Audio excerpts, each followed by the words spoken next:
Hi everyone, Brad here with Brad's Books. Yesterday I did a video on why I recommend the Wicked Years series and the Another Day series by Gregory Maguire. So the series of books that the musical was based on, and then the movie that just come out. Something that I didn't particularly touch on is because it's so prevalent in the movie and the musical is the relationships throughout the series. So it's just something I just wanted to quickly touch upon and why they're such a interesting read. So in Wicked, for those familiar with the first book or the musical or the movie, the relationships between Elphaba, Galinda, and then Elphaba and her parents, and then just general society. I think that's all fairly well covered. But I think some of the really interesting relationships, particularly Son of the Witch, and then spoilers are coming. Mild, because when you read the book, but some very interesting relationships. Because Elphaba and Fiyera's son, Lear, is in a relationship with a man and who he meets through the military, and it's quite a passionate and deep relationship, and it's beautifully tragic, if you will. And then there's another relationship that Lear has with a woman named Candle that is complicated and confusing and very difficult, and I think speaks to Lear's upbringing with the witch when he was with her, and a lot of confusion and loss and loneliness in his life about who he is, and not having any sort of, not being instilled confidence or given a place within his father's or his mother's family, that when family presents itself, he feels somewhat confused, perhaps indebted.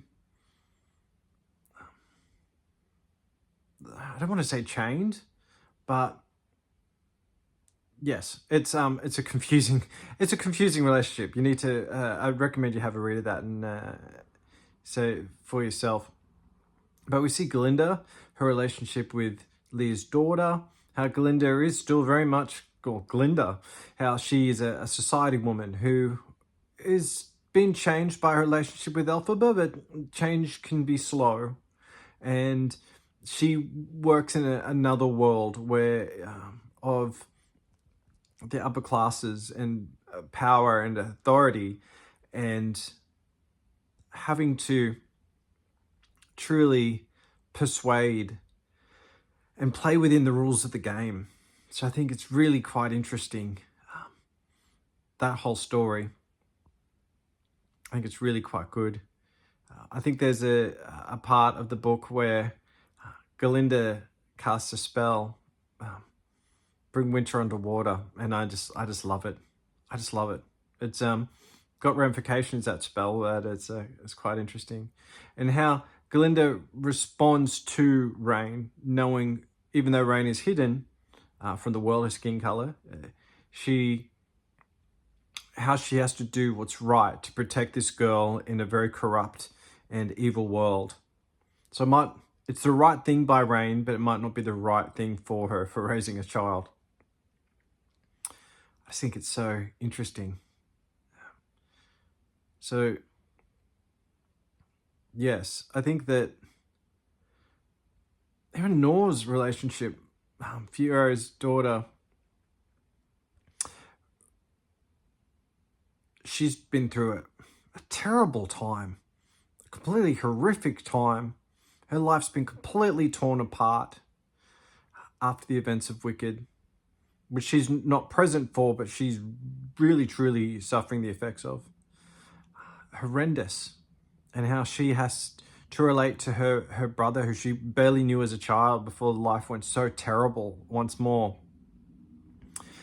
And how she relates to her niece, and a woman who's been through such horrific happenstance.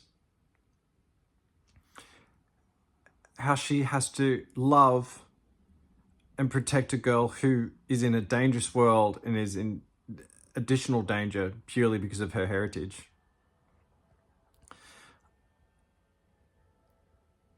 I think that it's all quite exceptional relationships throughout these books. Rain with Tip, a boy that she meets, and her feelings for him that developed, and how they could potentially change as he changes, and when that relationship is redefined. I'm being vague here because of spoilers, but plenty of interesting storylines, some really great like queer storylines and characters, and I think that the relationships and the people who have to move around in this